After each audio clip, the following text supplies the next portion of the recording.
Taif की कहानी। पैगंबर मोहम्मद सल्लल्लाहु अलैहि वसल्लम के इब्तिदाई दौर नबुव्वत में आपको मक्का के लोगों की तरफ से शदीद मुखालफत और दुश्मनी का सामना करना पड़ा। पनाह और हिमायत की तलाश में आप ताइफ के शहर में गए। उम्मीद थी कि वहाँ के लोग आपके पैगाम को कबूल करेंगे, लेकिन ताइफ के रहनुमाओं ने आपकी तौहीन की और शहर के बच्चों और खादमों को पत्थर फेंकने पर रुखसा दिया। पैगंबर मोहम्मद सल्लल्लाहु अलैहि वसल्लम शदीद जख्मी हो गए और शहर छोड़ने पर मजबूर हो गए, दिल शिकस्ता और दर्द में मुब्तला। इस सख्त सुलूक के बावजूद जब हजरत जबराइल अलैहिस्सलाम ने आकर कहा कि ताइफ के लोगों को अजाब दे दिया जाए, तो पैगंबर मोहम्मद सल्लल्लाहु अलैहि वसल्लम ने इनकार कर दिया।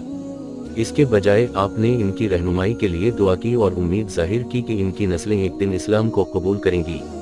आपकी दुआ कबूल हुई और कई सालों बाद ताइफ के लोगों ने इस्लाम को कबूल कर लिया। कहानी का सबक। ये कहानी पैगंबर मोहम्मद सल्लल्लाहु अलैहि वसल्लम की बेमिसाल सब्र,